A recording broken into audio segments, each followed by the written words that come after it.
After years of talks, July 7, 2019 marks the date when 54 African countries signed the African Continental Free Trade Agreement, effectively making Africa the world's largest free trade area by number of countries since the formation of the World Trade Organization. The goal of this was to establish a single continent-wide market for goods and services across 54 countries, allowing the free trade of movement of business travelers and investments and spur economic growth and development, similar to how the European Union created a single market out of many different individual states. By increasing regional trade, lowering trade costs, and streamlining border procedures, full implementation of the pact would be a huge step forward for Africa, demonstrating to the world that it is emerging as a leader in global trade. And so, what if this giant African market gives rise to a new country? A fusion of all 54 countries into one massive and partitioned state called the United States of Africa. The United States of Africa, or USA in short, would form out of 54 sovereign countries, which together cover 6% of Earth's total surface and 20% of its land.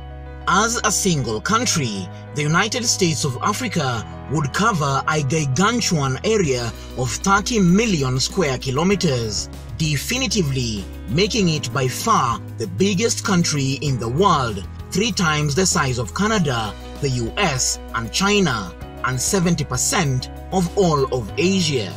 The total population here would be 1.3 billion, meaning the United States of Africa would come out as only the 3rd most populated country in the world, still behind China and India. Currently, the planet's population is 7.5 billion and growing every year. By 2050, it is estimated to be close to 10 billion.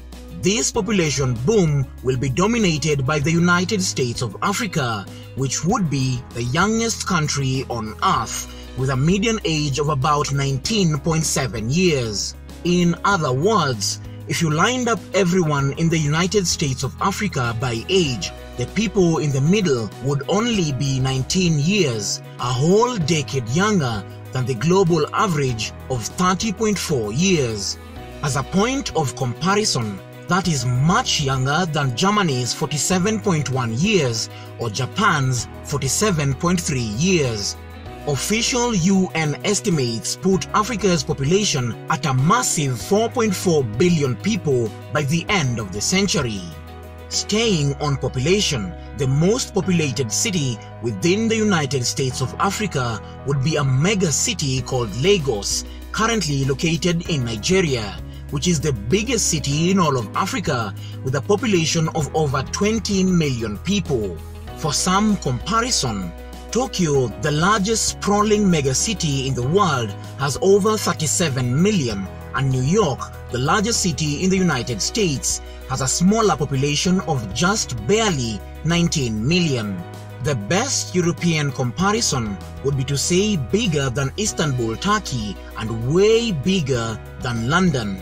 Other big cities in the United States of Africa would be the Egyptian city of Cairo, with a population of over 18 million, which is bigger than Los Angeles in the US and roughly the same size as Osaka in Japan, and Kinshasa in the Democratic Republic of Congo with a population of 14.3 million, comparable to Moscow in Russia or Sao Paulo in Brazil.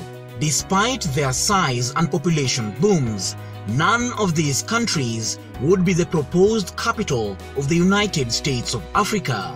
That privilege would be bestowed upon the city of Addis Ababa in Ethiopia. The city gained international significance as the headquarters of the African Union, where African heads of states currently hold meetings. However, you see, this city holds a lot of historical significance. Unlike many other African capitals, the founding, growth and development of the city are not rooted in colonization, since the country successfully fought off Italians whose efforts to become their colonial masters were rendered futile. The outcome of the Ethiopia-Italian War ensured Ethiopia's independence, making it one of only 2 African countries never to be colonized, and turned Ethiopia into a symbol of freedom for black people globally. The United States of Africa would also adopt a single currency. This step resembles the process of European integration and the agreements worked out there. By 1999, many countries joined the European Union, and the link between the economies was strengthened by creating a common currency, the euro.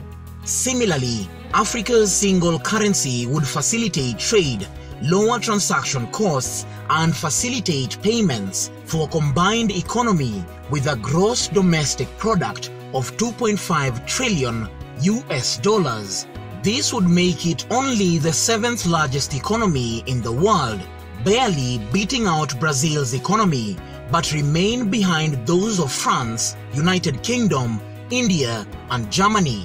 The GDP per capita of the United States of Africa would only be $1,997 per year, placing it just above Honduras and Nicaragua, and firmly in the low middle-income economy bracket. Africa is considered to be the most linguistically and ethnically diverse continent on the planet, with estimates putting the number of languages spoken at as many as 3,000 languages, challenging even the largest translation companies to get to grips with all of them. The most common languages are Arabic, spoken by about 17% of the population, mostly in North Africa, Swahili by about 10%, Berber by 5%, and Hausa by another 5%. English, French, and Portuguese are very common, where English is understood by 13% of the population, French close behind at 11.5%, and Portuguese by 3%. This extreme diversity could be a challenge for a united Africa if it did in fact unite, and could potentially pose a greater threat to a sustained unity when considering the viability of a potential united country. Religion is always a major aspect, and for many parts of the world, a dominant religion is necessary for peace and unification. Christians and Muslims would be almost perfectly divided, with each faith claiming about 47% of the continent's population. Traditional African religions would represent about 5% of the population. Christians and Muslims have a long history of conflict with each other, and as a result, countries that have significant numbers of both Christians and Muslims have a greater difficulty in maintaining peace and unity. Take a look at this map showing the ratio of Christians to Muslims in Africa.